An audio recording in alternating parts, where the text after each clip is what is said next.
In today's video, in Khabib Nurmagomedov's hometown of Makhachkala, a tragic incident unfolded as a 20-year-old light heavyweight representing Khabib Nurmagomedov's team was fatally shot. Also in this video, Israel Adesanya has officially confirmed his participation in the UFC 300 tournament.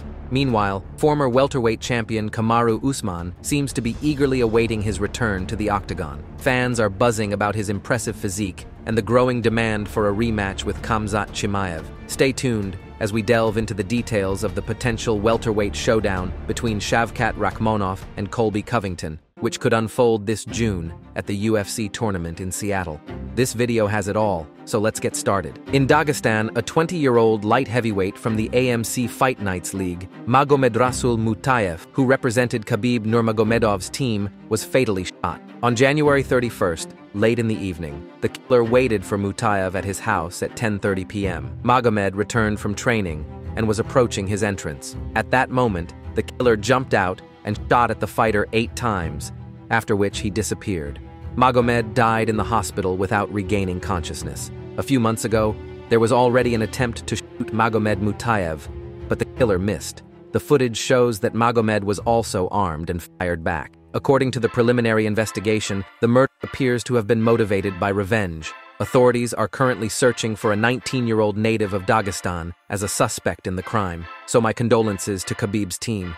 It's very sad when young people die. As for Khabib, 2 weeks after Khabib Nurmagomedov ruled out the possibility of resuming his professional career, Ali Abdelaziz, the manager of the undefeated Russian fighter, announced that if he decides to make a comeback, his protege could potentially achieve the status of a triple UFC champion by the end of this year. If we were to imagine Khabib's return, he would potentially become the middleweight champion in April, the light heavyweight champion in July, and secure the welterweight title in December, wrote Abdelaziz on the social network. He would face opponents like Alex Pereira, Israel Adesanya, and Leon Edwards. I genuinely believe that stylistically, he would be these guys' worst nightmare. Former UFC middleweight champion Israel Adesanya has made it clear that he will take part in the UFC 300 anniversary tournament, which will take place on April 13th in Las Vegas. According to rumors, Israel Adesanya will attempt to regain the championship belt in the middleweight category in a confrontation with Dricus du Plessis in April. The Nigerian announced this on a social network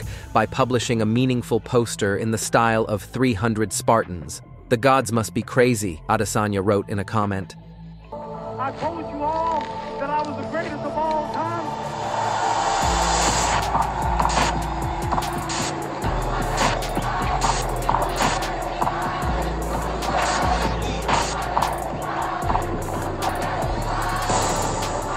Adesanya did not specify who and at what weight he will fight, but at the moment, 4 options remain realistic. Adesanya can complete a trilogy with Alex Pereira, try to regain the middleweight title against Dricus du Plessis, take revenge on Sean Strickland, and also share the Octagon with Khamzat Chimaev. But which of these options seems more realistic to you? Please write in the comments.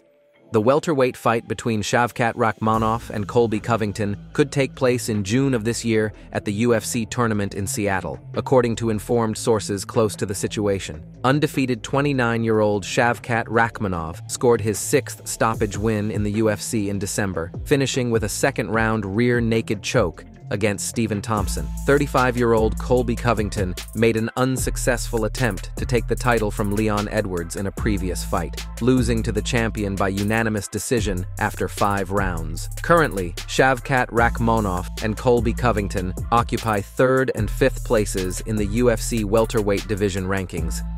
After experiencing his 3rd consecutive defeat, including 2 title fight losses to the current welterweight champion, Leon Edwards, Usman was at the center of a controversial majority decision loss to Khamzat Chimaev. While contemplating the possibility of competing in the middleweight division after reaching 185 pounds, Usman mentioned that he has not made a final decision regarding his weight class. "I'm still considering my plans. They remain somewhat unclear," stated Kamaru Usman. "I didn't mind moving up to 185 pounds. Initially, the size difference was noticeable, but I consider myself a championship-caliber fighter. Moving forward, I'd like these fights to be 5 rounds instead of 3. I'm not certain about 185 pounds, but it seems like a viable option. We'll provide more updates on this in the future."